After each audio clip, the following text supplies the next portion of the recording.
Okay, guys, welcome to part two. We're going to continue taking a look at my GameCube collection. I think we'll get through the rest of them in this video. I have just as many left as I've gone through, so it should work out. Here we have Tony Hawk Pro Skater 3. And you can see I bought it used for $6.99. And this I did not actually buy when it first came out. I became a huge Tony Hawk fan during the GameCube era. So, after I got into it with, I think, like Tony Hawk Underground, I went back and started buying all the old ones, and, a lot of them were cheap. But this is a good one. I think 4 and some of the later ones are better. A lot of people would be surprised, but I think Project 8 is the best. That's the one on 360, and I don't know. I don't know what people saw was wrong with Project 8. It's like Pro Skater 4, but better. I don't know. More Monkey Ball. This is the original one. Used price sticker $12.99. So I did own this. I remember when the GameCube game came out, my mom got me it for Christmas, and this is one of the games she got me with it. And I don't know. I must have sold it and bought it back at some point. But this one, it only had 6 mini games, but what was there was pretty good. It did have Monkey Target still. Monkey Bowling was good, and just the main levels are fun. Like Monkey Ball, this is a series like Animal Crossing that's gotten worse with time, but this has gotten really worse. It's gotten terrible. Like it started off good, and there was one on the DS, is garbage. There's 2 on the Wii that are just awful, and it just doesn't seem like a game that's hard to get right. Come on, Sega, do one for 360 with lots of levels and lots of mini games, lots of achievements, and online play. No brainer, guys. No brainer. Put just a little bit of effort into it. I know it's hard because Sega's not the best developer ever, but it's Monkey Ball. The fuck. MLB Slugfest 2003. I don't know. I was into these games back in the day. There's not much to them. They're really simple, but that's kind of the point. It's just over the top baseball, not very realistic. They were fun. Jesus, fucking neighbor. Beautiful Joe 2, $2.99. uh, there's a story behind why I bought this. Basically, I was trying to get a job. I was just going in and picking out a couple good cheap games and trying to talk the people up. But Beautiful Joe 2, I'm not a big fan of it. The first one was good.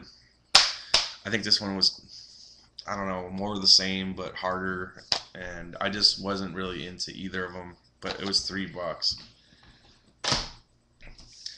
Here's a game that I think was probably my favorite shooter of that generation. I remember I didn't have an Xbox, so I didn't have Halo.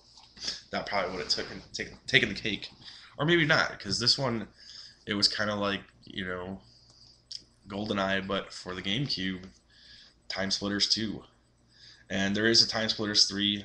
It's not as good, and there's a Timesplitters 1 that was only on PlayStation 2, and I don't know how that one was, but this one was awesome, dude.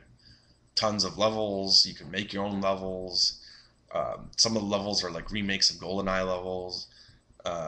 It was a Free Radical that did it, but I know some of the people on the staff worked on GoldenEye, and they're just kind of going for like a GoldenEye feel, but just fun, fast-paced shooter. Really fun multiplayer. This is before just before the online era, so it was offline split screen, but goddamn, it was fun. Um, I'd love to see them put this as a download on Xbox for like 10-15 bucks and put online on it. That would be a blast.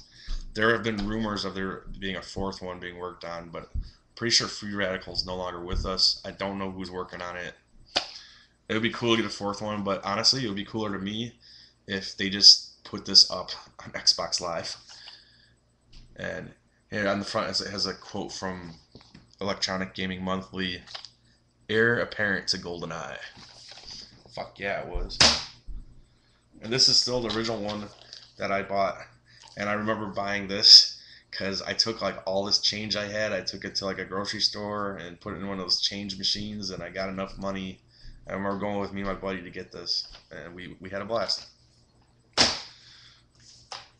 Another one I bought new and then bought back and bought again, and who knows why the fuck I have it over and over. Um, Ikaruga, and kind of a rare game. Look at it was $40 used. It was $40 when it came out, and it was still $40 used a year or two later. This is just hard to find. Really cool Dreamcast game that they re-released for the GameCube. It's just one of those. They call them a shmup, I think. Just like a vertical scrolling shooter. You're like in a little plane or whatever, or ship, and you're shooting stuff. And it's really, really hard. And you have to basic. I mean, there's only 5 levels. You had to memorize each one, and even then, and just be perfect to survive. And you were able to play this co-op with so there'd be a second ship on the screen. And this is the one that I played with one of my buddies in college a lot until we finally beat it. Um, of course, we beat it because we played it so much they gave us the infinite continues eventually. But I mean, we were close to beating it. Anyways, uh, there's 2 cool quotes on the box. One is Sun Tzu from The Art of War. I don't know if I said his name right, but amid the turmoil and tumult of battle, there may be seeming disorder and yet no real disorder at all. That's a cool quote that kind of fits the nature of this bullet hell game. And I quote this one on the front all the time, and only the coolest of people know what the fuck I'm quoting. It's a quote from IGN, and it says, "Our frothing demand for this game increases." I don't know why, it's just funny. Here we have the first Tony Hawk I ever really got into Tony Hawk Underground. Um, I went back and started playing this on Xbox recently, and doesn't quite hold up like how I would imagine it would, but at the time I loved it. I played through on every difficulty and I beat it, and it got me into the series to where I went and got every other Tony Hawk. Paper Mario: The Thousand Year Door. This was my very first Paper Mario game. I like it. I don't know what to say. It's an RPG Mario game that is. I don't know which one of these I like the most.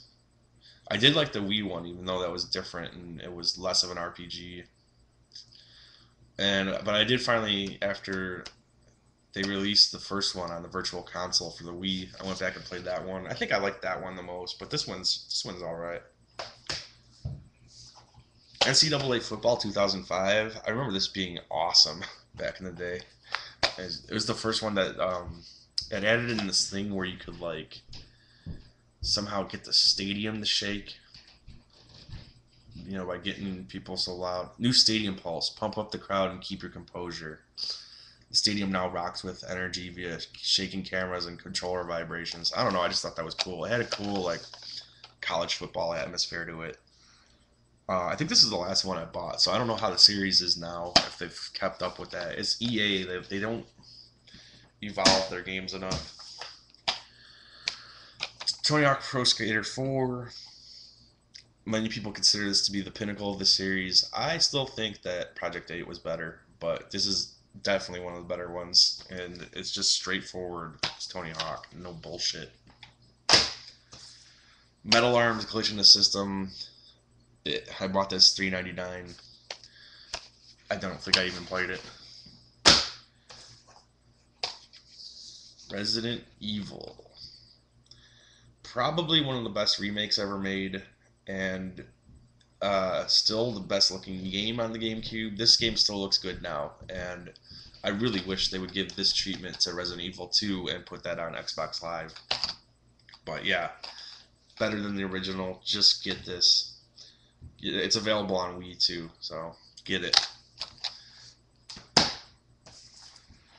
Arguably the best game of last generation, in my opinion, Metroid Prime. This was basically, first Metroid since like Super Metroid or something, and it was the first one in 3D and first person perspective. a lot of controversy before it came out, but it ended up being great. It just captured everything that made Super Metroid great and put it in, a 3D game. The Retro, I think this was their first game. They knocked it out of the park. They haven't lived up to it since. They haven't done a better one. Um, I don't know if they're working on the one that's going to be for 3DS, but hopefully they can get their mojo back. And I'm down to my last two here, and these couldn't be less exciting. Tiger Woods PGA Tour 2004. It's golf, but I really got into golf video games in this era, and Tiger Woods games are great, man. They really are. Um, I'll probably pick up one of the newer ones when I see them cheap. These don't go down quite as much as the Maddens and stuff like that for some reason. Uh, but the thing is, you kind of get one, you kind of have them all. It's the same thing over and over. Um, so I did try the demo for the newest one. They added this caddy feature that I didn't like. It was basically like playing the game for you. And before the greatness of MLB The Show, we had EA's baseball series, and great game. MVP Baseball 2005. This was the best baseball game of the time, and I don't know what happened, but it was awesome. Anyway, that's it. That's all of them. I think there, of course, as you saw, a lot of them I had sold at some point and bought back, and there were surely dozens that I sold and never bought back. So this doesn't represent every game I had for the GameCube. Um, you know, just one that came to mind: Resident Evil Zero. I know I had that. I had tons of games. I had Timesplitters 3. I had, you know, Sonic Adventure 2. I had shit tons of GameCube games. Baldur's Gate. There's one that I had that. I had that for systems I didn't own because I loved it so much. But once it's no longer the current system anymore, I just feel like you kind of have to pare down your collection, get it down to what were the essentials. Now, granted, these aren't exactly essentials, but they were good sports games, and might as well keep them instead of selling them for 10 cents or whatever. I doubt I'll ever go back to them, but what the fuck. So, anyways, that's my GameCube collection. Like I said, surely many games that I didn't, I just don't have anymore, but this is what I currently have now. I think one day I will go through my Wii collection. I think I did that once on here, but like a long time ago. But so maybe I'll save that for last. That's gotten a lot smaller. My PS3 collection, it's really small. I don't play PS3 that much, mostly just exclusives. You'll see that it's all exclusives. That's all I own. And massive, probably 3-part video, my Xbox 360 collection. It's not as big as most people's collections because I do sell stuff off here and there, but I have 40 maybe games, something like that. Anyway, guys, thanks for watching. Hope you enjoyed. Later.